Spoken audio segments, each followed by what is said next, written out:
The Baltimore Ravens are coming off of a season in which they could have been so much better than they really were. They finished the season 10-7 and second in the AFC North and made the playoffs once again. They ended up losing a tightly contested game to the Bengals and were out in the wild card round. The reason they could have been so much better is obviously the fact that Lamar Jackson missed not only that game, but many weeks before that, and they had Tyler Huntley step in, who is a serviceable QB, but obviously Lamar is just way better. In this video, I'm going to be sort of recapping what the Ravens have done this offseason and why I think they're going to give a good run for their money in the 2023 season. But before I begin, I would really appreciate it if you would drop a like and subscribe. It only takes 5 seconds. Plus, you can always change your mind. I'm on the road to 20k subscribers, and we are just growing super fast right now. Alright, so speaking of Lamar Jackson, dating back till last year, the whole offseason for the Ravens was centered around trying to get him to stay in Baltimore. For a while, it seemed like it wasn't going to work out, but in early May, after getting some new targets for him, Lamar agreed to a massive extension worth $260 million over the next 5 years, with $185 million guaranteed. This was a great move for the Ravens because no matter what anyone says, Lamar is a generational talent who won MVP just a few years ago. With all the weapons that this team added so far this offseason, I think Lamar is going to be more motivated than ever and will prove all the doubters wrong, and he's going to help this team win as many games as possible. And speaking of a guy who does nothing but win, John Harbaugh will of course be back for another season, and I think he is just one of the best coaches in the NFL.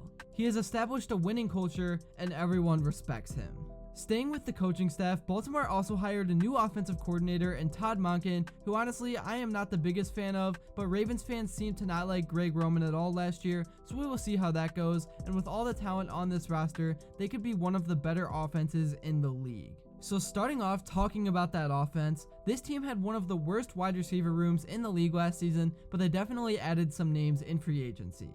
The biggest one was of course Odell Beckham Jr., who just recently won a Super Bowl with the Rams and is one of the most influential and well-known athletes in the entire world, and in my opinion, a future Hall of Famer. He waited a whole offseason and more to decide where he would play, and after what was a very good ending to his time with the Rams, where he showed that he can still be a very good wide receiver in this league, he was pretty sought after. Also, more additions were made when the Ravens spent their first-round draft pick on former Boston College wide receiver Zay Flowers. Flowers had a great career with BC, and I think he could have been the first wide receiver selected in this draft very easily, but the Ravens ended up getting him, and with a 4.42 40 time and 29 touchdowns in college, he will add elite speed to this Ravens offense, which will be very helpful for them. The final notable addition to the wide receiver room was Nelson Agholor, who will likely be their wide receiver 4, but is still a very solid receiver, and Coach Harbaugh has liked what he's seen so far from him in camps, and he will definitely add a nice veteran presence to what was one of the worst wide receiver rooms in the league last year, like I said.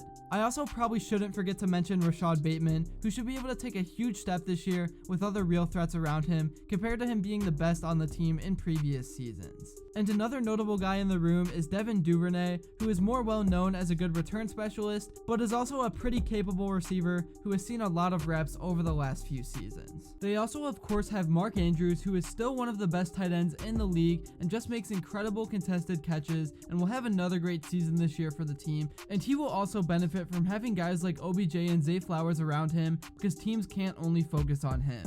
Moving on, the Ravens also have a solid offensive line, which consists of talented guys like Tyler Linderbaum, Ronnie Stanley, and Kevin Zeitler, and the line always leads Lamar and the Ravens to having one of the best rushing attacks in the whole league, and they should continue to do that this season.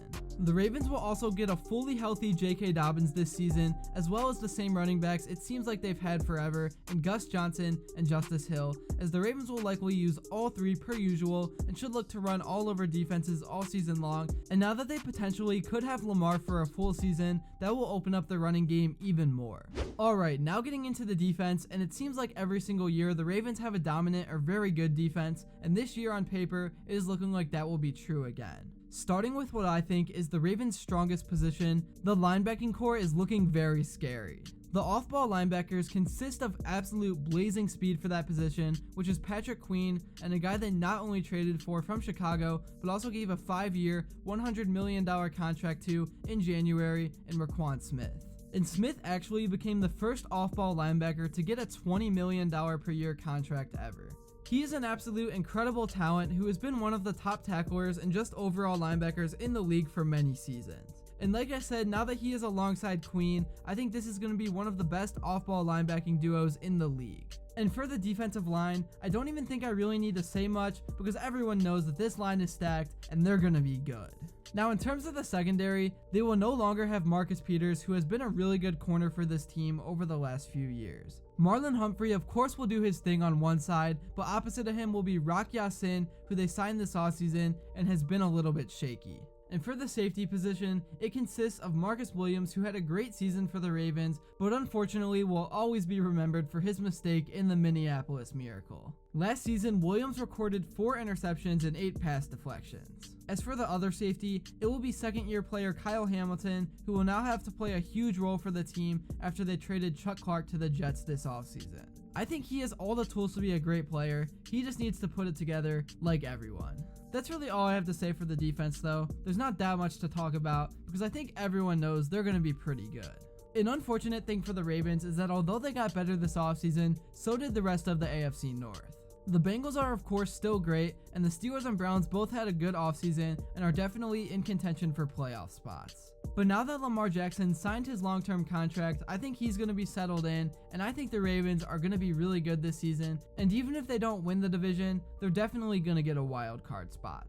I can't believe how close we are actually getting to the start of the NFL season, and man, there's just so much to talk about right now. That's really all I have to say for this video. I just wanted to give a rundown on the Ravens this year, and why I think they're going to surprise a lot of people and have a revenge tour type of season. Thank you all so much if you made it to this point in the video, and if you haven't yet, make sure to drop a like and subscribe, because your support truly means the world. And also let me know in the comments below what you would like to see next. Anyways, thank you all for watching, and until next time, I will see you all later.